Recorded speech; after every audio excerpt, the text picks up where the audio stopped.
Bueno, buenas tardes a todos. Bienvenidos a este nuevo ciclo de tertulias históricas. Tengo el agrado de presentarles el nuevo grupo que conforma el Centro White. Primero les voy a presentar a los chicos. Pasen, chicos, así los conocen un poquito. Este es el nuevo equipo del 2025. Acá lo tenemos a Santiago Castillo, estudiante de Teología, Alex Farías, también estudiante de Teología, y tenemos a Celeste Voladeras, estudiante de Música. Ellos son los estudiantes que nos acompañan a lo largo del año en el Centro White. Gracias, chicos. Y también ahora les quiero presentar al nuevo director del Centro White, que es el magíster Cristian Varela. Pase, pastor. Bienvenido. Vamos a conocerlo un poquito más. ¿Les parece? ¿Quieren? ¿Sí? Bueno, esto va a ser sencillo, pastor. Bueno, pastor, díganos de dónde viene, dónde nació, cómo está conformada su familia. Cuéntenos un poquitito su trayectoria y después sí ya le damos paso al disertante. Bueno, gracias, Rosana. Buenas tardes, ¿cómo están? Gusto poder compartir con ustedes este momento. Mi nombre es Cristian Varela, soy oriundo de Trelew, Chubut, ¿no? Estuve de pastor distrital 18 años, comencé en Santa Rosa de Calamuchita, en Córdoba. 3 años después fui pastor en Paraná, 5 años. Luego nos trasladaron a Río Cuarto, el Imperio, ¿no? Allí 4 años más, después 3 años en Asencam y estos últimos 3 años en Santa Rosa La Pampa.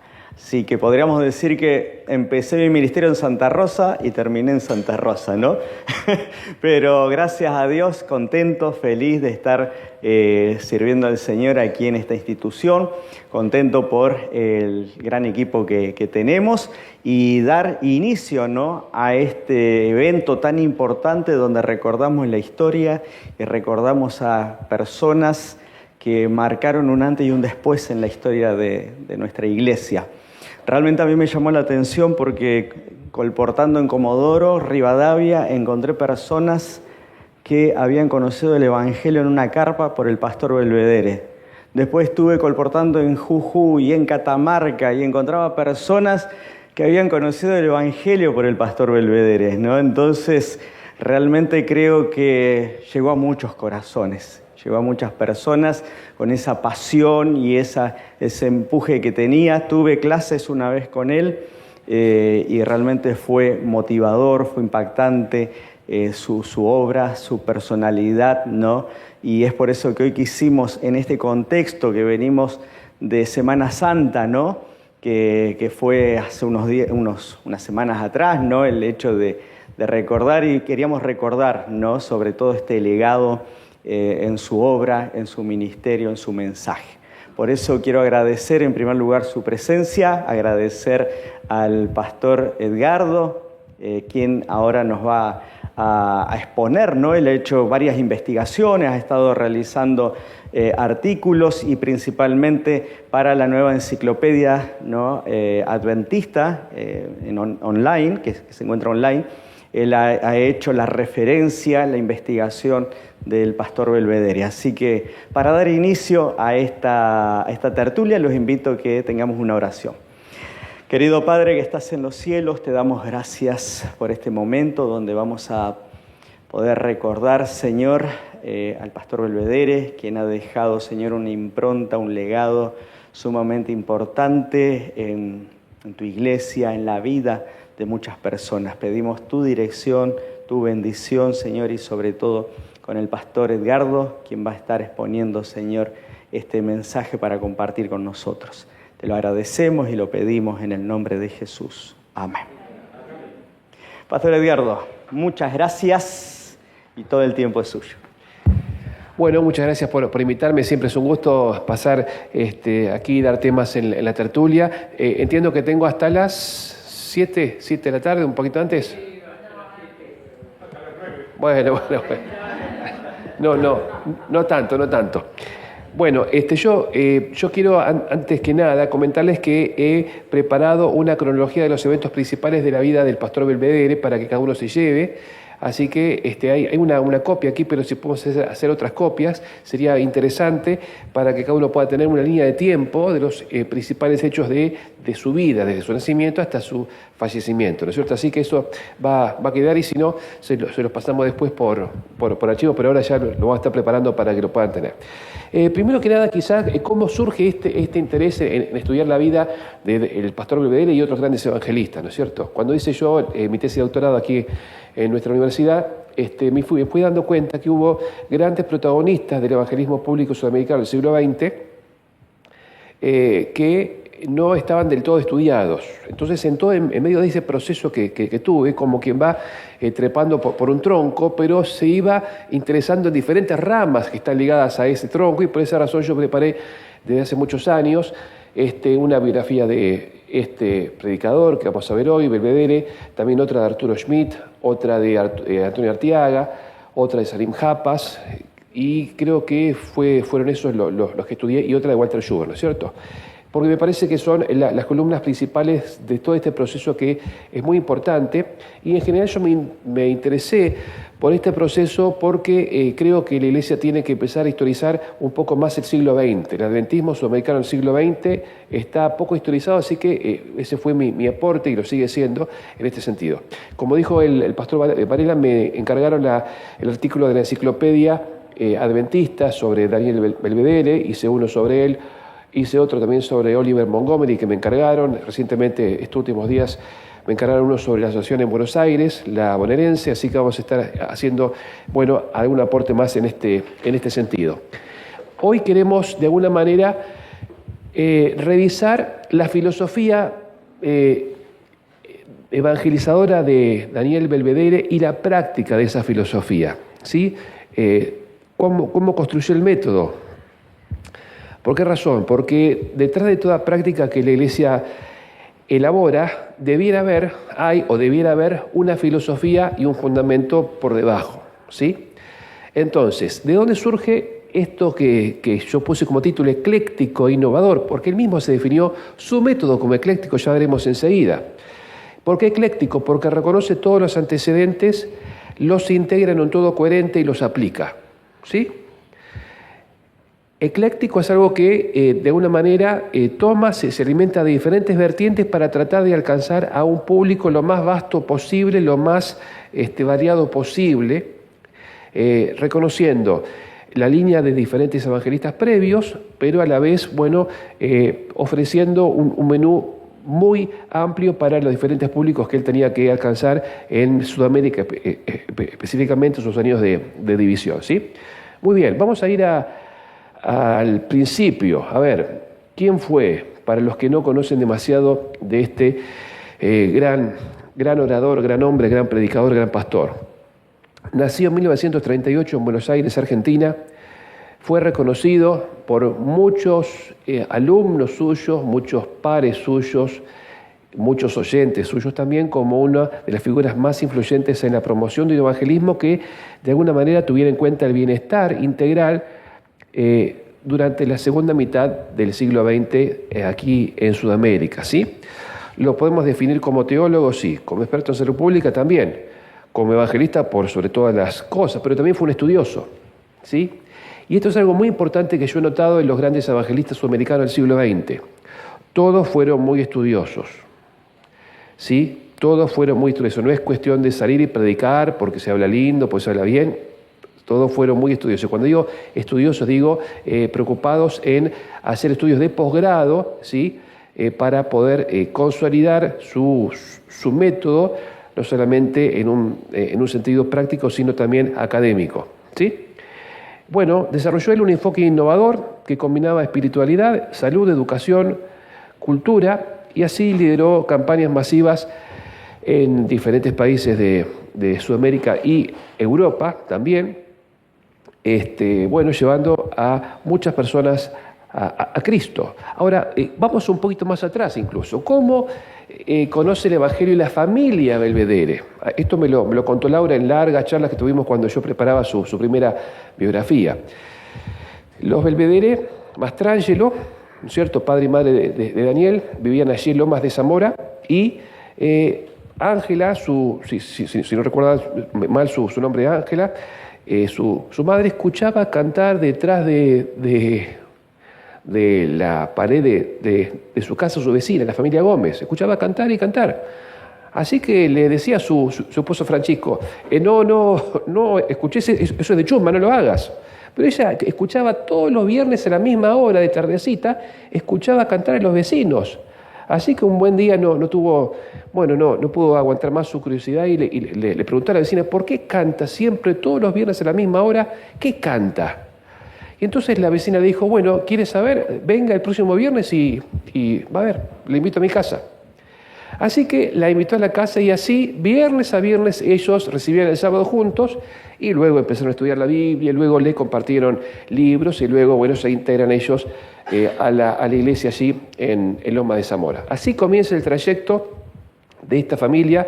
Luego ellos, para estar más cerca de la educación cristiana, se mudan hacia Florida y ahí entonces es cuando transcurre la infancia de Daniel cerca de la iglesia y de la escuela allí en Florida, ¿sí? Muy bien. Bueno, vamos a ver ahora, aquí, no quiero que... Ahí está. Vamos a ver ahora entonces su firme creencia en la evangelización. Estas son palabras de él, conceptos de él. Él cree que Sudamérica, ¿no es cierto?, debe creer en la evangelización y considera, Daniel, en su momento, en su liderazgo en Sudamérica, en la división, que el cometido del Señor de ir y evangelizar a todo el mundo mantiene su plena vigencia. Por eso busca impulsar una evangelización que contempla las necesidades del mosaico étnico que vive en los 8 países. Por eso el método ecléctico, porque él quería ver cómo llegar lo más fuerte posible a cada uno de los grupos humanos de los 8 países de la división sudamericana. Por eso él dice, la filosofía evangelizadora de la división sudamericana obedece a un método ecléctico. Esto lo saca un artículo de la revista Ministerio del año 88, si no recuerdo mal, ¿sí? Entonces él allí desarrolla un poco los antecedentes del método ecléctico. Y él dice que esta filosofía en alguna medida refleja la historia de la predicación pública en la división. Entonces empieza a comentar que el enfoque evangelizador inicial fue el de Karl Heinz, cuando hizo una gran campaña en Buenos Aires, en la década del 20, año 28, si no recuerdo mal. Pero luego soplamientos diferentes, viene una gran revolución metodológica con Walter Schubert, y entonces él empieza a contar que Walter Schubert empieza ahora a plantear las reuniones de evangelismo como conferencias, primero basadas en temas del hogar, temas sociales, y después poco a poco introduciendo elementos doctrinales y litúrgicos en esas reuniones, ¿sí? Y acá un concepto importantísimo que es que esta metodología de Schubert intenta introducirse en los problemas de la sociedad latinoamericana para darles una solución bíblica y cristiana. Y en este proceso tardó 40 años, de 1894, cuando comienza mayormente la obra en Sudamérica. En 1935, cuando empieza a cristalizarse este nuevo método, pasaron 40 años. ¿De qué? De conocer la sociedad latinoamericana, de conocer los prejuicios de esa sociedad, de vencer los propios prejuicios de los propios predicadores. Es un proceso de maduración de 40 años que se empieza a consolidar con Walter Schubert. Y también Belvedere reconoce como sus antecedentes a Daniel Hammerly Dupuy, quien tuvo un método de un corte más erudito, incursionando como introducción en sus reuniones o en sus ciclos en temas de ciencia y religión, de geología, arqueología, para luego sí entrar en la parte un poco más doctrinal. Belvedere dice que la línea schubertiana tuvo más impacto, tuvo más perdurabilidad, pero en su momento todavía él veía algunos vestigios de esa idea hammerliana del evangelismo un poco más de corte erudito o más de corte académico, ¿sí? Entonces luego él habla de la segunda generación de evangelistas sudamericanos y dice, vienen hombres como Salim Japas, que introduce la metodología de investigación bíblica, hombres como Arturo Schmidt, que empieza con las reuniones diarias de evangelización, hombres como Carlos Eichmann, que de alguna manera introducen el concepto de campaña metropolitana en una ciudad grande, diferentes focos o predicadores en el contexto de la misma campaña. Empieza a reconocer allí, pero también, esto es importantísimo, porque fue importante para su propia trayectoria particular, es el hecho de que él reconoce el curso de extensión que diera acá el pastor Edward Cleveland en 1968 como un antes y un después en su propia idea de promoción y de estructuración de un ciclo de evangelización. Entonces dice, esto también reconoce la participación del pastor Cleveland, que él planteaba un planteamiento o un plan de temas en la conferencia que fuera más psicológico que lógico, ¿sí? Cómo trabajar las carpas mejor, saca la idea de Cleveland, los títulos de las conferencias, saca muchos títulos o ideas de títulos de Cleveland, el mismo programa dentro de la reunión también saca muchas ideas de Cleveland, así que todo esto él lo integra en su propio método, el método ecléctico, ¿sí? Entonces él concluye su presentación o el resumen de la presentación de su filosofía diciendo que acá se unen elementos para la salud, de educación para la salud, de temas sociales, psicología, práctica, que fue creo la especialidad de él, arqueología, piedad práctica, teología, utilizando el enfoque de conferencias y clases bíblicas, ¿sí? Esto es el resumen de lo que él pensaba o explicaba, así planteamos nosotros en Sudamérica o enseñamos a hacer evangelismo en Sudamérica durante su periodo de gestión en la división. Bueno, y todos estos elementos que, bueno, son de alguna manera patas de esta estructura, como vimos antes, en cuanto a la educación para la salud, él se asociaba con médicos que daban charlas introductorias. Recordamos el ciclo de Santa Fe en 1976, con Pedro Tahuenca haciendo una buena parte previa y luego causando mucho éxito en ese ciclo en Santa Fe, siendo Daniel creo que profesor de evangelismo aquí en el colegio, aquel viejo anterior etapa de la universidad, charla de salud por médicos adventistas. Daniel mismo, con su maestría en salud pública hecha allí en Andrews, era muy capaz para enfocar problemas de salud pública en un lugar y para estructurar cursos diferentes sobre estrés, tabaquismo, etcétera, ¿no es cierto? Temas de carácter social, delincuencia juvenil, las drogas. Un tema que me podrá decir luego Jorge, ¿no es cierto?, que atraía a muchos jóvenes, era el tema titulado El sexo y las señoritas. Cuando daba ese tema, todos los muchachos se ganaba toda la muchachada y, bueno, tenía un enfoque muy interesante para ir pegando en diferentes sectores o nichos de la población en el transcurso de las conferencias. También temas sobre arqueología, piedad práctica, teología, etcétera, ¿no? ¿Cuáles son algunas de las estrategias claves de su evangelismo que él propone? Esto no es solo un gran orador hablando y nada más. Esto es un equipo. El orador es parte, es estratega, es orador, al mismo tiempo dirige un equipo. Y en ese equipo hay gente encargada de una visitación intensa, dando estudios bíblicos en los hogares a los que asisten a las conferencias, porque consideraba que un evangelismo, el público, se retroalimentaba con el evangelismo personal, ¿no es cierto? Y actuaban en sinergia juntos, ¿no? Combinándose juntos, y potenciándose juntos. Evangelismo en Semana Santa, en Navidad, fechas claves para el imaginario colectivo católico, ¿sí? El Día de los Muertos, evangelismo allí, Semana Santa, evangelismo allí, Navidad, evangelismo allí. Bueno, fechas claves que en el imaginario cristiano inducían a una mayor apertura religiosa. Bueno, él aprovechaba el evangelismo allí. De paso, un paréntesis aquí, es el hecho de que él empieza a estudiar cómo hacer evangelismo en Semana Santa durante su periodo como pastor en Catamarca, una sociedad muy católica, muy tradicional, ¿sí? Duro, un terreno duro, pero a él ahí empezó a darse cuenta de que sí, aprovechaba esos momentos de mayor devoción en el calendario religioso tradicional anual. Él podía tener de alguna manera algún tipo de mayor receptividad y eso efectivamente es lo que empieza a diseñar y lo empieza a promover cuando es evangelista de la Asociación Bonaerense, comienzo de la década del 70, ¿sí? Bueno, él también aplica reuniones de evangelización semanales siendo pastor de iglesia, ¿no es cierto?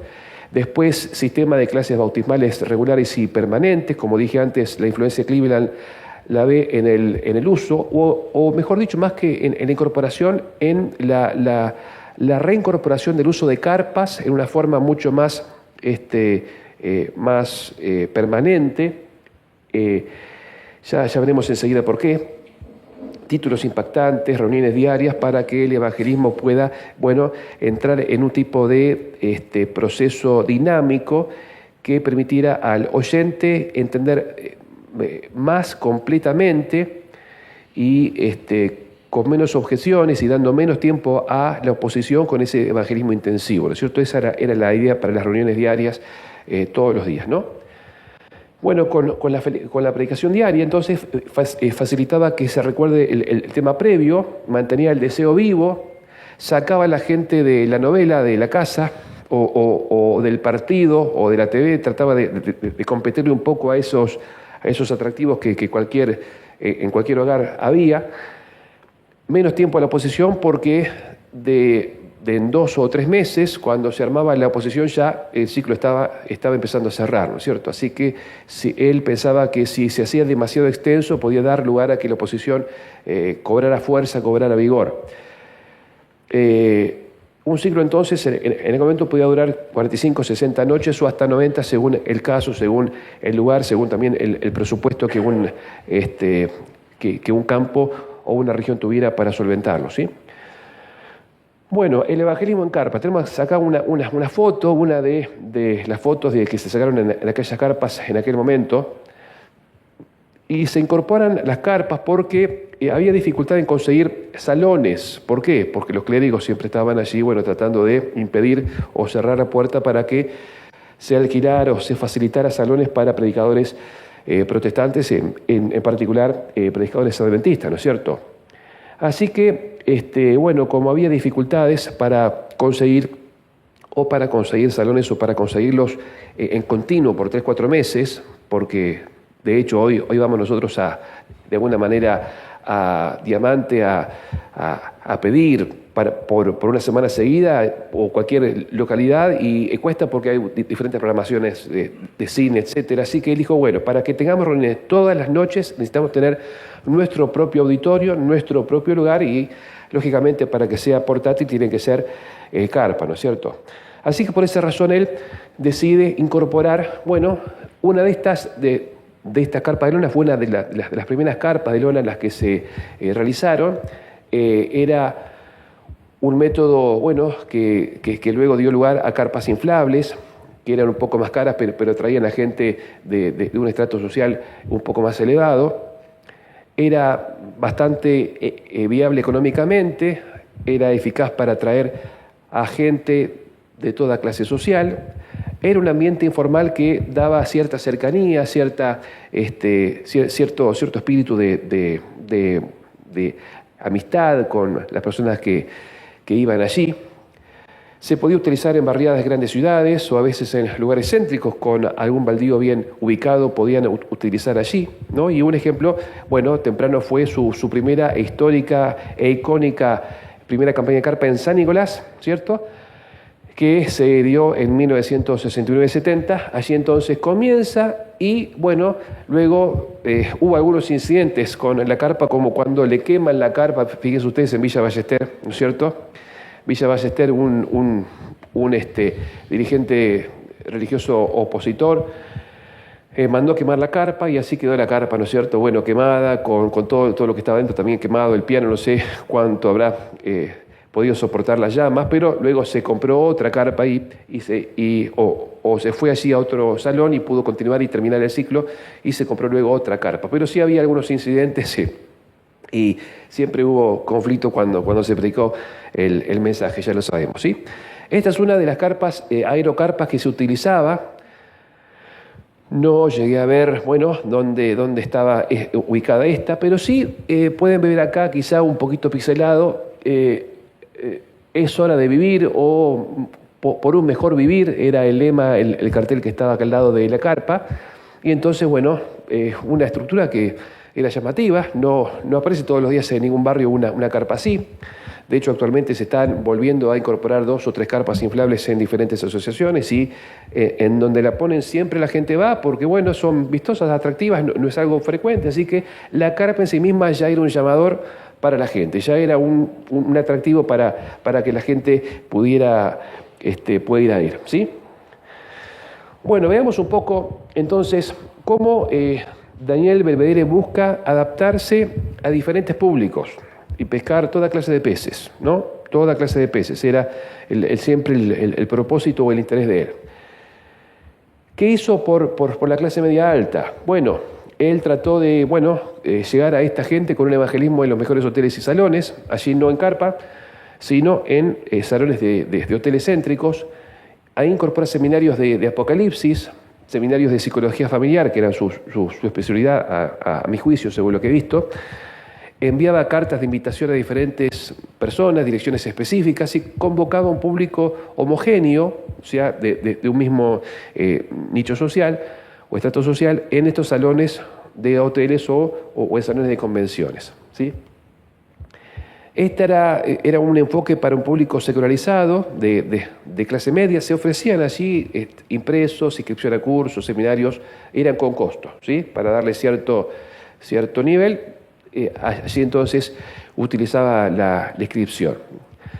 En cuanto al trabajo en carpas, ahí, utilizaba películas audiovisuales, sorteos de regalos, era un poco más festivo el clima, ¿no es cierto? Menos académico, serio, profesional, ¿no? Pero adaptaba su metodología según la ideología y el nivel cultural que cada región tuviera. Es decir, había un modo para un tipo de público, otro modo para otro tipo de público. Lo bueno es que podía manejar esos 2 perfiles, ¿sí? Así como cuando nosotros miramos un partido, nos gustan aquellos delanteros que le pegan con ambas piernas, ¿no es cierto? Bueno, creo que acá tenemos un ejemplo de un predicador que también manejaba diferentes perfiles y con buena habilidad, lo cual es un ejemplo para los predicadores actuales, ¿sí? Pero esto no era solamente un monólogo, un concierto individual, un solista, como dije, sino un trabajo en equipo, en el cual estaba así incorporada la hermandad desde los chiquitos, como vemos aquí un chiquito con su uniforme volanteando, hasta la gente mayor. Él promovió que los laicos jugaran un rol activo en la evangelización, crea manuales, medios visuales para ellos, para que no solamente hubiera un gran evangelista estrella en algún lugar donde se lo fuera a escuchar o ayudar y nada más, sino que cada iglesia tuviera sus propios evangelistas, cada iglesia tuviera sus propios predicadores con su material, compartiendo sus propios sermones, sus materiales audiovisuales, ¿no? Así capacita, empodera a los que trabajaban con él, realiza asambleas de predicadores laicos. Por ejemplo, en Buenos Aires, la hermandad allí realiza reuniones de barrio, programas de radio y Semana Santa en diferentes lugares cuando él trabajaba como evangelista en la ABO. Allí empieza él a ver la necesidad que cada iglesia sea una campaña continua, permanente, donde estuviera plantada, ¿no? En cuanto al trabajo del equipo, incluía pastores, ancianos, obreros, voluntarios. En cuanto a los instructores bíblicos, los consideraba clave en el seguimiento y el fortalecimiento de cada interesado que asistía regularmente a sus reuniones, para continuar y para consolidar también el trabajo hecho después de que la carpa se levantara y fuera a otro lugar. Bueno, así entonces vemos cómo la estructura estaba planteada de forma tal que participara toda la iglesia donde había iglesia, y donde no lo hubiera, el equipo allí trabajaba, luchaba para formar o para plantar una nueva iglesia, ¿no? Después hay otro tipo de materiales que fue desarrollando, recursos didácticos, audiovisuales, ilustraciones, pero de alguna manera él mismo era su propio ilustrador. Yo cuando preparaba esto y mi madre me recordaba que ella, estando en Buenos Aires en el año 60, Daniel en ese momento era pastor de Liniers, mi abuelo Julio, sí, mi bisabuelo Julio asistía a Liniers y a veces iba con ella, y ella recordaba cómo el pastor Belvedere utilizaba luz negra y tizas fluorescentes para dibujar y para pintar, porque él era pintor también, entre otras cosas. Mientras predicaba, entonces iba él ilustrando lo que predicaba con luz negra mientras dibujaba. Bueno, esto quiere decir que cada predicador, cuando tiene más de un don, que suele pasar así porque el Espíritu Santo es generoso, puede utilizar ese don en la predicación. Si alguno toca, puede tocar y predicar. Si alguno dibuja, como lo hizo Daniel, puede dibujar y predicar, ¿sí? Bueno, son dones que se combinan para la predicación. Así que también él gustaba de ilustrar por sí mismo, preparar material audiovisual para que sus hermanos o su equipo pudiera trabajar con solidez. Estrategia en ciclos de conferencias. Bueno, cómo se elegía un lugar para plantar una iglesia o para plantar la carpa y luego trabajar por una iglesia allí. Bueno, se elegía la localidad, como suele pasar hoy también según el pedido de los campos misioneros, ¿sí? Bueno, acá necesitamos plantar la iglesia acá, o estamos viendo acá, o tenemos un núcleo allí que está surgiendo acá. Bueno, era un criterio. Evaluaba los lugares para las conferencias e investigaba cuáles serían los más aceptados por el público, los lugares más receptivos, donde se podía plantar alguna iglesia. Antes de decidirlo se hacían encuestas para descubrir los intereses de los vecinos de aquel lugar, a fin de ajustar el temario del ciclo a realizarse.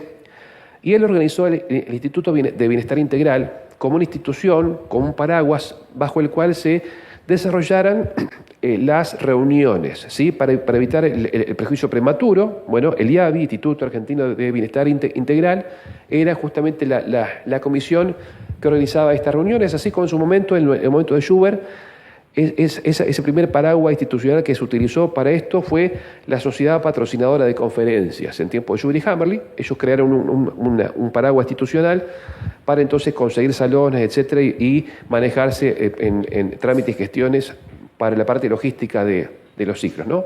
En el caso de Daniel fue Instituto Argentino de Bienestar Integral o Instituto Uruguayo, etcétera. En cada país era diferente, ¿no?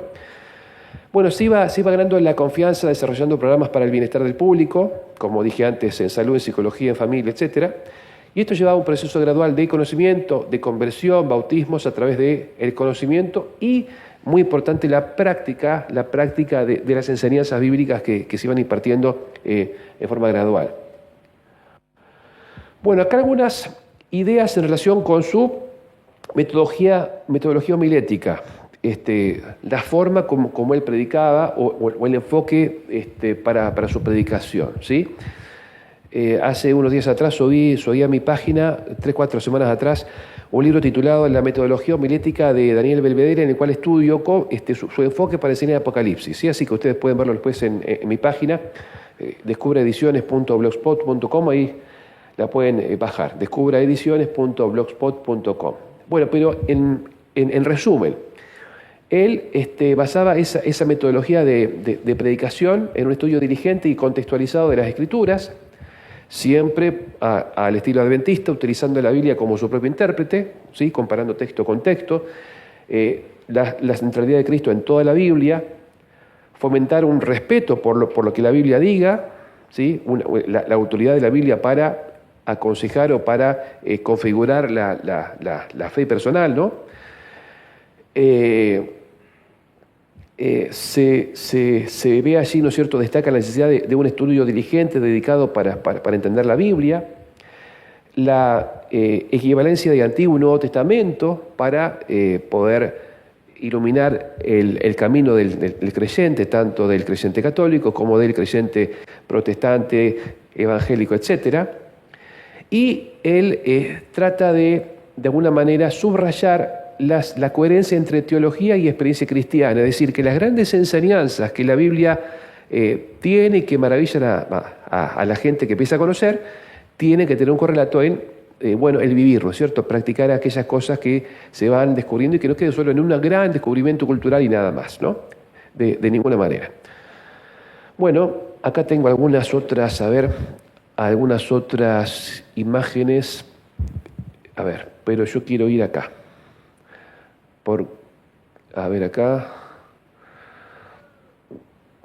Acá. Estilo y personalidad homilética. Todos tenemos un estilo particular, ¿cierto?, para, como personas, o como predicadores, o como maestros. ¿Cuál fue el estilo y la personalidad homilética de él? Porque, de alguna manera, en la predicación hay un ingrediente personal que indispensablemente siempre juega, ¿no es cierto? Él fue un comunicador apasionado y convincente, ¿sí? Si alguno no lo escuchó predicar aún, hay todavía felizmente temas de él en YouTube que se pueden escuchar.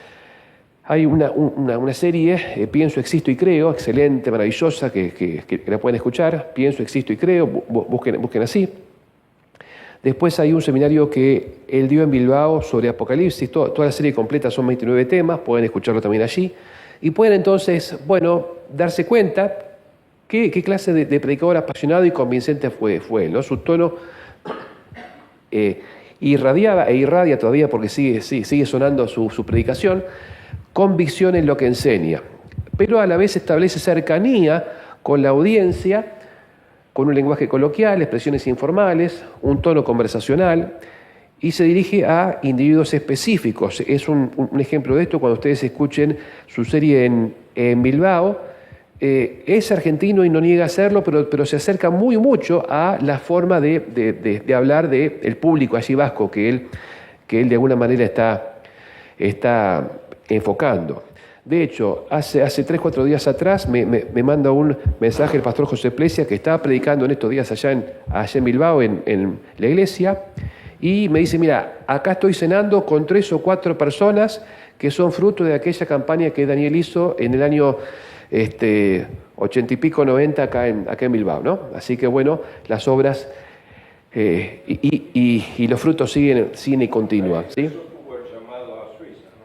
Claro, fue así, ¿no es cierto? Bien. Luego hay mucho más detalles que acá su querido consuegro puede compartir.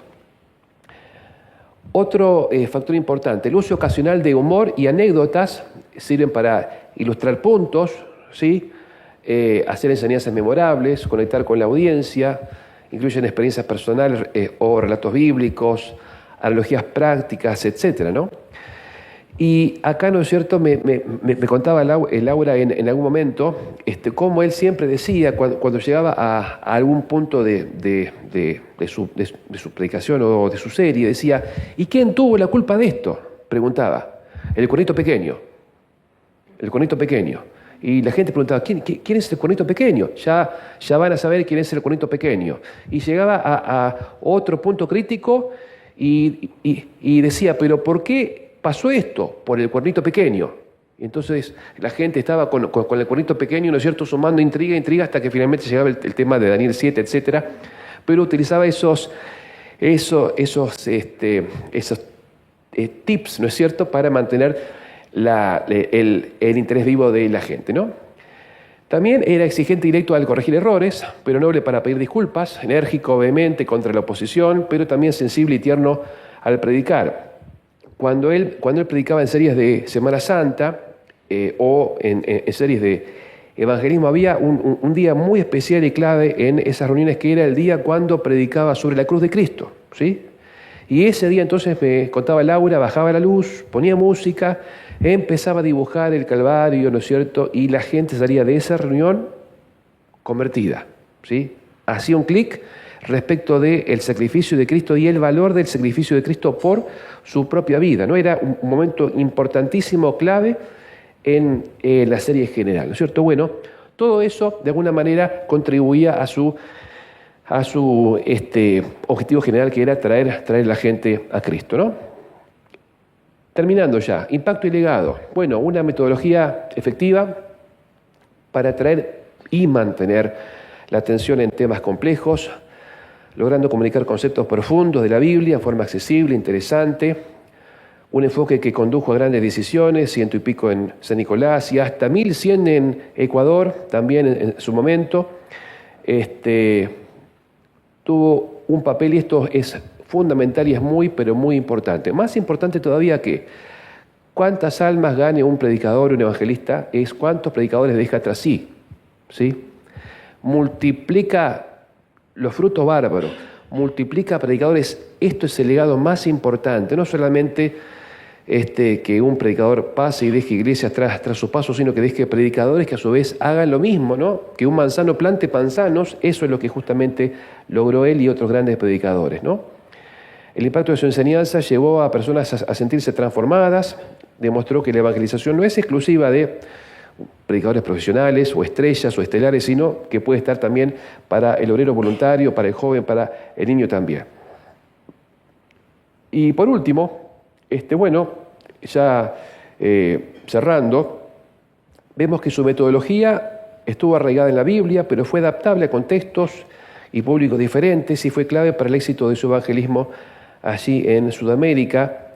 Combinó la predicación pública, la predicación personal, la enseñanza bíblica profunda con lenguaje muy accesible, y su ejemplo subraya la importancia de una predicación fiel a la Biblia, relevante y prudente. Pero el secreto, en definitiva, más allá de su legado, de su ejemplo, de su compromiso, de su sabiduría, la clave de todo esto estuvo acá, miren.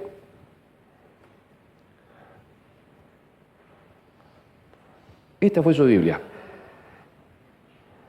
Esta fue su Biblia. De todo fiel estudiante de la Biblia, de toda persona que ama la Biblia, que cree en la Biblia, que atesora la Biblia, surge un gran predicador. No será quizá un Belvedere, pero va a ser un predicador seguro. No será quizás un campeón de cientos o miles de almas, pero va a ser seguramente un predicador. Esta es la Biblia que tuvo Daniel, ¿cierto? Una de las últimas Biblias que él tuvo. Fíjense Apocalipsis. Acá empezó el seminario de Apocalipsis, ¿no? Fíjense aquí otras páginas.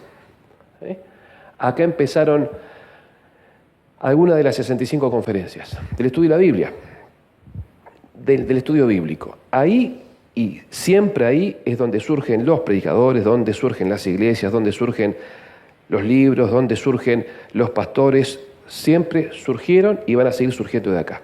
Ojalá que lo sigan haciendo. Dios les bendiga a todos.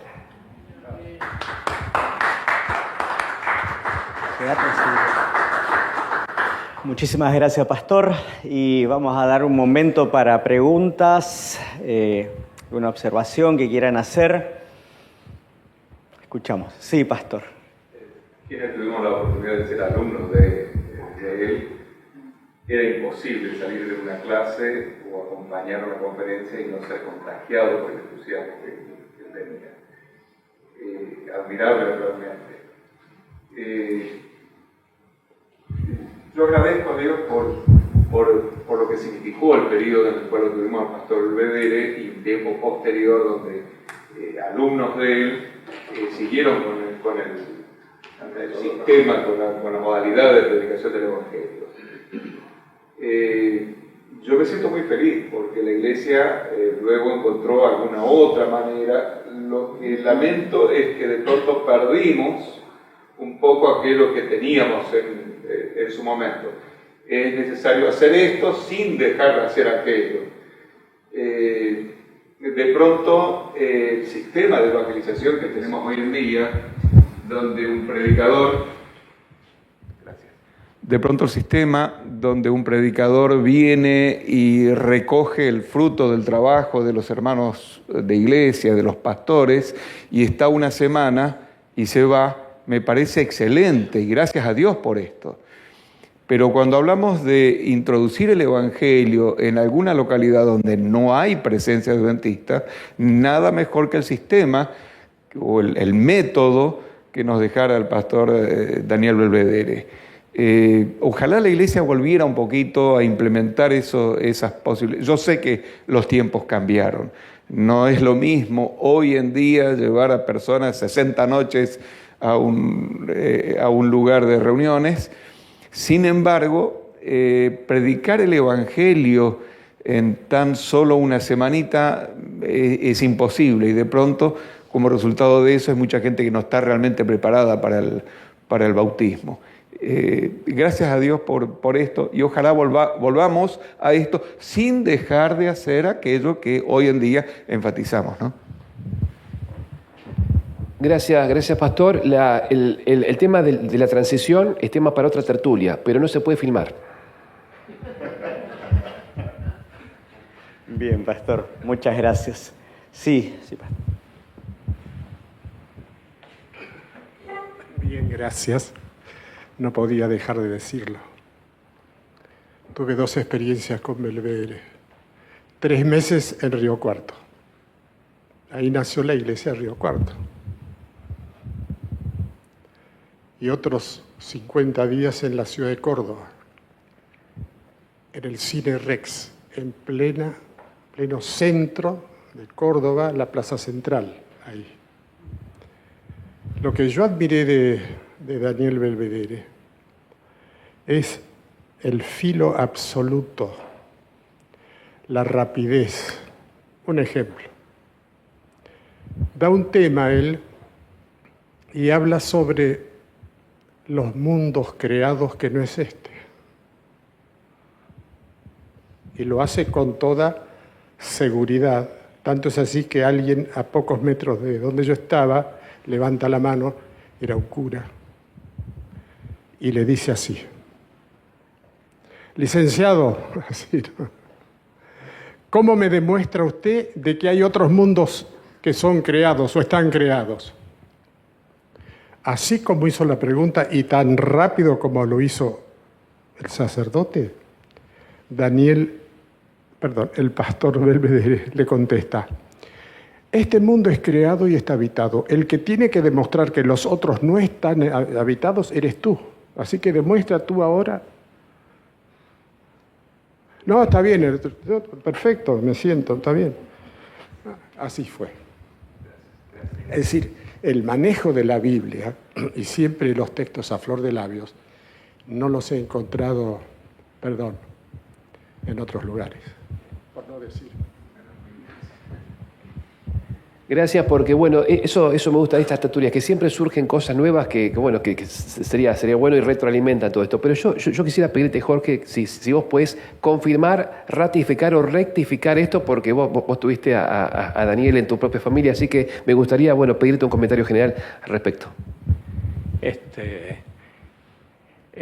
Desde que nos conocimos como familia, tuvimos una profunda admiración. Yo era un obrero joven y él ya era evangelista en la bonaerense. El presidente era Walter Weiss, en la Unión estaba Juan Carlos Viera.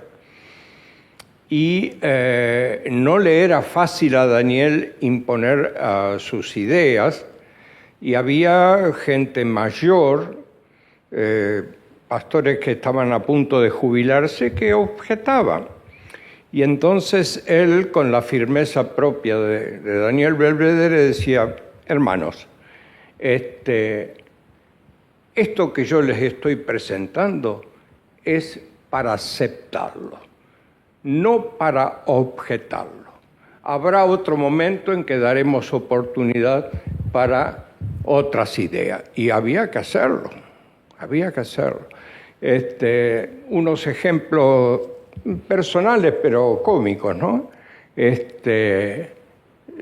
Yo era departamental en el sur, justo cuando se deshace la misión del sur, y entonces el pastor Viera dice: necesitamos que usted ayude por lo menos 2 semanas en Olavarría, haciendo todo lo de relaciones públicas para el ciclo que va a tener el pastor Belvedere. Bueno, entonces, después de las 2 semanas y después de haber intercambiado muchas estrategias, él me dice: mira, yo voy a hablar a la Unión.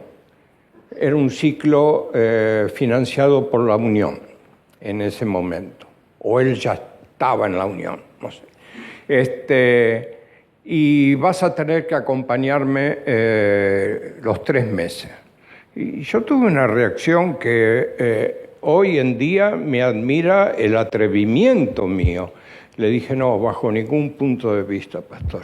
Yo tengo un compromiso con mi familia y hace 10 años que yo no tengo un fin de semana con mis padres, y vamos a ir mis padres y mis hermanos a Bariloche. Así que, y él tuvo una reacción que, como que,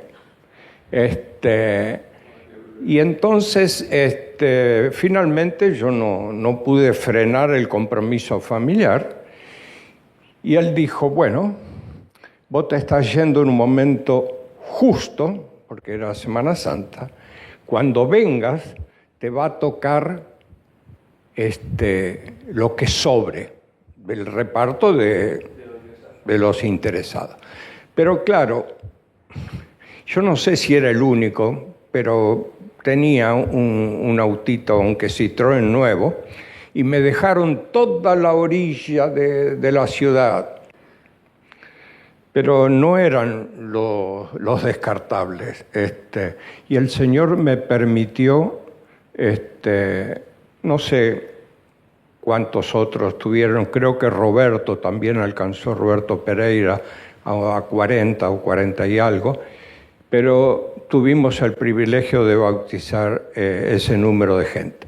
Ahora, les cuento algunas cosas que son increíbles.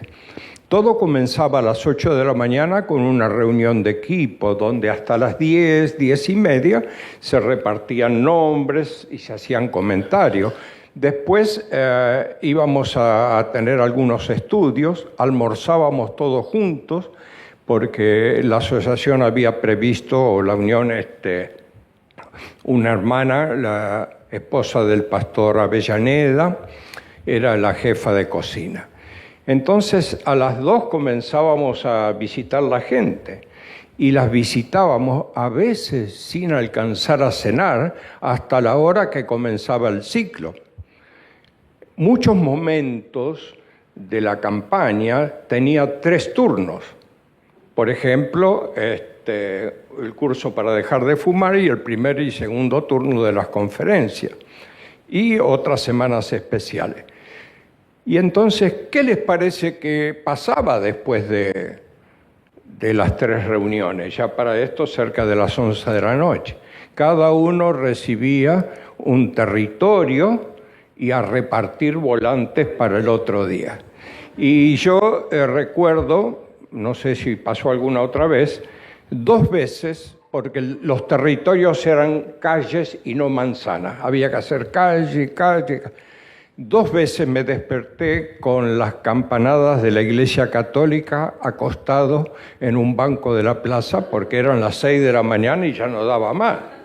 Bueno, entonces vos lo admirás, lo querés o lo odiás. Y bueno, gracias a Dios sobrevivimos al punto de que fue, porque falleció mi consuegro, y hoy disfrutamos de uno de sus hijos plenamente. Fue una bendición. Después él me pidió que le ayudara en Río Gallego, que le ayudara en Olivos. Lo de Olivos fue muy, muy impactante, porque eso que vos mostraste de los chalecos y demás empezó a usarse ahí con influencia del pastor Daniele, Gerardo Daniele. Para mí, él produjo un impacto en todo Sudamérica, estando en la división y en la euroafricana como último territorio de su trabajo, al punto que la tesis de él para el doctorado en ministerio, que está en Andrews, que es el evangelismo de la clase alta, ha sido consultado, pero por, no sé si decir miles, pero centenares de evangelistas y predicadores. Y todo lo que tú presentaste, Edgardo, es exactamente así. Él se inspiró en el año 68, fue, con Cleveland, y la verdad que los títulos, hasta con gripe la gente iba, porque viste el cumpleaños de la madre de Adán, pero si Adán no tenía madre y todos iban, ¿no?